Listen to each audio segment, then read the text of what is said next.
Olá, meu nome é Cláudio Figueiredo Mendes.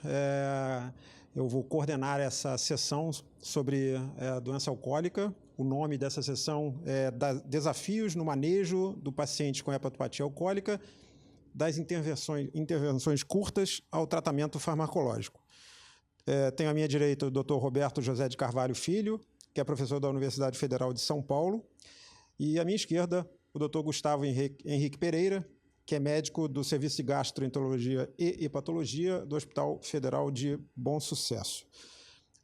Eu elaborei algumas perguntas para que nós pudéssemos, então, cobrir nesses 15 minutos reservados para esse tema. Elaborei algumas perguntas que serão respondidas e discutidas aqui para que nós pudéssemos, então, oferecer aos espectadores uma boa ideia do tema que é reservado a nós três. Antes, quando falamos de alguma doença, é importante que nós saibamos do que se trata. Então, obviamente, que a primeira pergunta que vem é como definir a doença alcoólica ou como definir o transtorno relacionado ao uso do álcool. Roberto? Então, esse é um tema extremamente importante e de grande relevância para a saúde pública, porque a gente está falando de uma situação muito comum e que traz grandes consequências nocivas não somente para o indivíduo que consome de forma abusiva bebidas alcoólicas, mas também para o seu entorno social mais próximo e para a sociedade como um todo, porque frequentemente os agravos associados ao uso abusivo de álcool acomete justamente indivíduos numa faixa etária produtiva, né? Então, há aí uma série de consequências nocivas para muitas pessoas ao redor daquele indivíduo que, enfim, usa de forma abusiva o álcool. E de fato, a gente dispõe de vários, nós vamos, acho que discutir um pouquinho sobre isso, algumas ferramentas para inicialmente identificar quando a gente está diante de um paciente que usa de forma abusiva álcool, porque a gente brinca muito no dia a dia aí com os alunos e com os residentes, né, que eles chamam todos que ingerem qualquer quantidade de álcool de etilistas, né, que é uma aplicação equivocada do termo, porque senão essa prevalência de etilismo seria muito mais alta, né, do que na realidade é. Então a gente precisa identificar inicialmente o que é um uso abusivo de um uso não abusivo, né? E isso em si já é uma questão cercada de controvérsias, e o que é abusivo num país culturalmente aceitável em outro.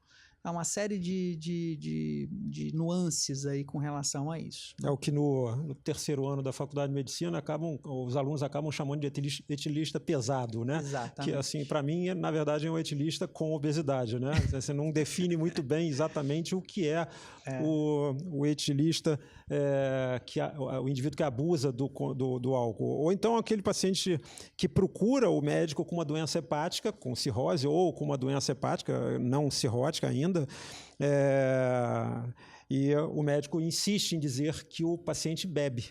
Entendeu? E, na verdade, o paciente nunca ingeriu uma gota de álcool e tem outras causas relacionadas. Ele ingere uma quantidade pequena de álcool, ele não tem abuso de álcool, nenhum abuso de álcool, não tem nenhum problema. É uma pessoa que ingere álcool eventualmente, não tem doença alcoólica, mas ele acaba recebendo esse diagnóstico de abuso de álcool porque ele tem lá uma doença alcoólica, uma alteração outra no fígado, causada por outra etiologia. Mas, Gustavo, me ajude a definir aí, então, de uma forma rápida, para que a gente economize o tempo, o que seria um indivíduo com doença alcoólica, com abuso de álcool? A definição atualmente mais aceita, e é claro que ela é sujeita a críticas, é o indivíduo que faz um uso de álcool e que se relaciona a distúrbios físicos, psicológicos ou sociais, né?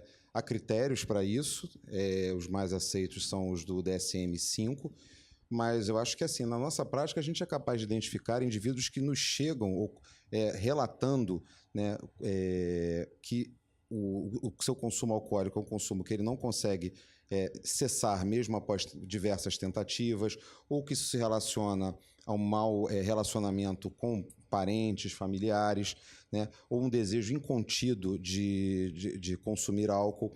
e habitualmente os critérios são esses, ou seja, a definição não está relacionada necessariamente à quantidade consumida, e sim o tanto de problemas que esse consumo causa. Ou seja, resumindo o que os dois falaram, indivíduos que consumem álcool e que esse consumo leva a prejuízos físicos, psicológicos e sociais significativos. Ok. E agora, a que está relacionado o consumo de álcool? Esse consumo abusivo de álcool? A que está relacionado isso? A gente tem diversas consequências, né? Como o Gustavo mencionou, do ponto de vista orgânico e neuropsiquiátrico, né? Então, e muitas vezes a gente se esquece disso, né? E até a gente fica, às vezes, muito focado até na quantidade de álcool necessária ou não para ter uma doença hepática avançada, quando é necessário até um consumo muito menor para você ter outros tipos de problemas, como, por exemplo, alguns tipos de neoplasia.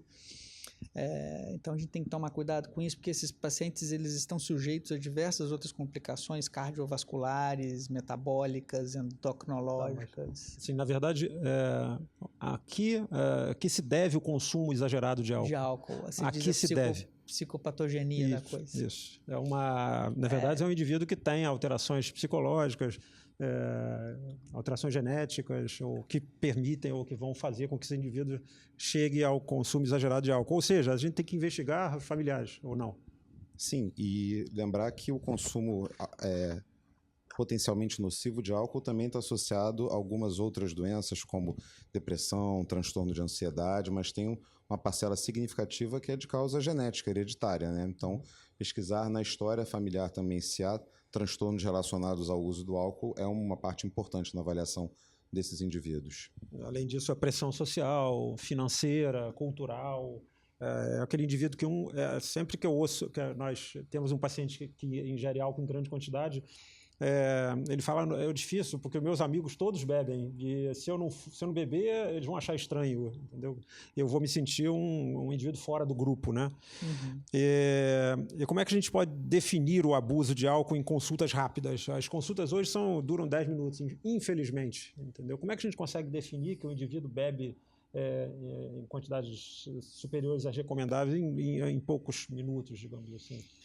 Podemos fazer consultas mais rápidas, mais longas, né? Conversar mais. Às vezes é muito simples e muitas vezes não é, né? E é claro que isso aí exige uma certa habilidade do médico no sentido de tentar identificar. O que eu vejo muitas vezes, para dar uma resposta bem resumida para a gente economizar tempo, é uma certa angústia para obter uma confissão do paciente. Nem sempre isso é necessário, né? Ou uma postura muito acadêmica de querer quantificar exatamente quantas gramas de etanol o sujeito bebe por dia. E muitas vezes é totalmente suficiente você ter uma boa ideia de que ele bebe bastante. E se você já excluiu outras causas de doença hepática, você identificou indícios clínicos, laboratoriais ou de exame de imagem que existe uma hepatopatia ali, você conseguiu excluir outras causas e você tem uma razoável ideia que o sujeito bebe em quantidade que não devia, tá ok, você não precisa de ter um... Vale um questionário? Aquele audit, por exemplo? Então, eu vou te dizer, o audit completo, 10 questões, ele é fatigante, assim, e muitas vezes desnecessário. Existem estudos que mostram que se você usa só as 3 primeiras perguntas do audit, que são bem razoáveis, que quase que fazem parte de uma anamnese minimamente bem feita, seria suficiente para você identificar esse uso abusivo. Então, a gente usa mais na academia, mas eu não vejo necessidade de fazer audit. No dia a dia seria mais uma conversa com o paciente? Eu acho que o que o Roberto falou é uma questão que é fundamental, né? Muitas vezes esses indivíduos eles já sofrem uma pressão própria, mesmo social, entendeu? De levar uma culpabilidade por uma doença que eles têm. E acho que o que a gente tem que fazer como médico deles é não querer infligir nenhum tipo de culpa para esses indivíduos. Eles precisam se sentir acolhidos. E há algumas recomendações de sociedades médicas, mas eu concordo com o Roberto que por vezes a gente faz um esforço excessivo em querer quantificar isso de forma precisa, enquanto que às vezes a gente precisa mais ter uma noção, talvez não tão exata de quanto que ele consome, mas se aquele é potencialmente nocivo. Algumas sugestões, o audit simplificado é uma delas, uma outra é você perguntar sobre os norte-americanos chamam de binge drinking, né, em língua inglesa, ou seja, consumir mais do que 4 doses para mulheres ou 5 doses para homens, entendendo uma dose, de uma forma geral, como uma tulipa de chope, em menos de 2 horas pode ser um instrumento de triagem. Mas eu acho que, na prática, estabelecer uma relação de confiança com aquele indivíduo é fundamental para que ele se sinta à vontade para efetivamente dizer o quanto que aquilo impacta na vida dele e a gente poder ter uma estimativa, que não precisa ser absolutamente precisa, do quanto que ele ingere. Às vezes o próprio paciente não tem noção de quanto que ele bebe. Eu só bebo cerveja, não bebo bebida quente. Ele acha que ele está ingerindo uma quantidade pequena de álcool e não tem problema, porque cerveja não tem álcool, entendeu? Quer dizer, ele acha que não está ingerindo álcool em uma quantidade grande. E, na verdade, está ingerindo álcool, né?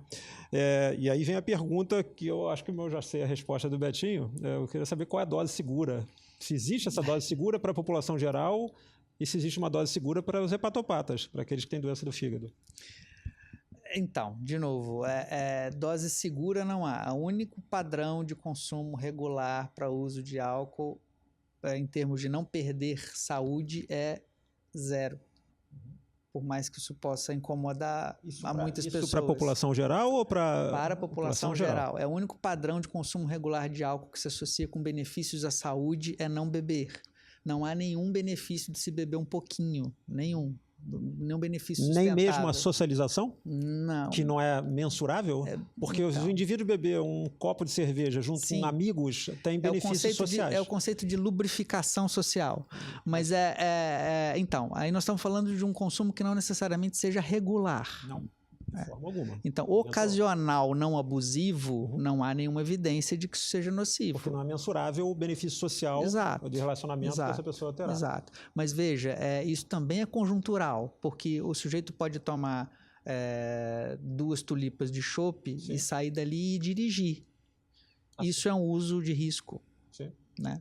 Então, depende da conjuntura. Tá bom. Mas um uso que não ultrapasse, essa é a recomendação mais recente, por exemplo, das autoridades canadenses, que tiveram coragem de dizer, olha, você pode beber um consumo de baixo risco, nunca 0.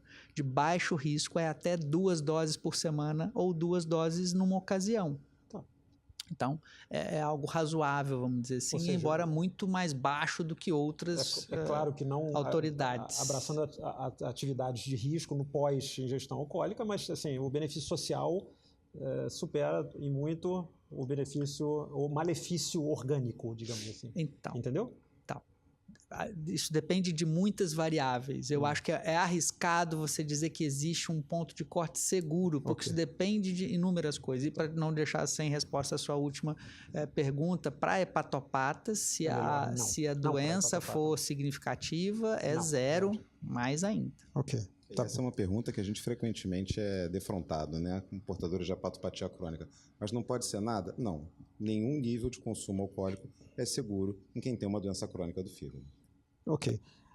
Rapidamente, nós temos pouco tempo, quais são os marcadores biológicos para avaliação do consumo do álcool? Roberto? Desculpa, Gustavo. Existem alguns que são empregados na prática, como, por exemplo, a dosagem sérica de gama-GT, ou uma relação TGO sobre TGP maior do que 1,5 ou 2, mas esses são marcadores bastante insensíveis e com pouca acurácia, né? Talvez o que seja melhor seja o fosfatidil-etanol, que mensura o nível sérico que permanece positivo após semanas da abstinência alcoólica, mas até onde eu sei a gente não tem essa disponibilidade no Brasil. Boa parte do que a gente tem na prática clínica é a própria, são marcadores pouco sensíveis, como TGO, TGP e gama-GT. Ok. Betinho, o exame de imagem, hoje em dia nós falamos muito em elastografia hepática transitória, basicamente, mas outras, através de ultrassom, tem função na doença alcoólica? Rapidamente? Tem sim. É claro que como uma doença inflamatória, né, muitas vezes a gente tem fatores de confusão, principalmente numa fase mais avançada, né? Se a gente tem transaminases muito altas ou bilirrubinas altas, a gente vai ter problemas de interpretação. Então, esperar um tempo, 30 dias mais ou menos? Quando é possível conseguir esse tempo de abstinência, seria o ideal. E agora, para encerrar, o tratamento. O que você faz no dia a dia de forma rápida e objetiva, Gustavo? Em geral, o que a gente faz é recomendar que o paciente esteja em algum tipo de terapia cognitivo-comportamental ou procure ajuda psicológica ou mesmo grupos de apoio, como os alcoólicos anônimos. E a gente tem que lembrar que, assim, que o tratamento farmacológico ele deve ser empregado. A gente tem algumas opções disponíveis no Brasil, a naltrexona ou mesmo a camprosato. O que eu tenho mais experiência é com o baclofeno, que pode ser usado em portadores de hepatopatia crônica, tem essa vantagem, mas tem como efeito colateral uma sonolência excessiva, o que por vezes limita o uso da dose máxima. Parece que a semaglutida também tem uma ação no álcool, né? Tem estudos aí em fase 2 que a semaglutida panaceia vai resolver também ou nos ajudar. De qualquer forma, a abordagem multidisciplinar é mais uma vez importante nesses pacientes e o suporte ao longo do tempo. Então eu agradeço ao Gustavo, agradeço ao Roberto a participação. Obviamente que o objetivo não era esgotar o tema, e sim colocar esse tema, trazer esse tema à baila, e isso é muito importante, tendo em vista a frequência com que nós vemos esses pacientes nos nossos ambulatórios. Então, eu agradeço a atenção a todos.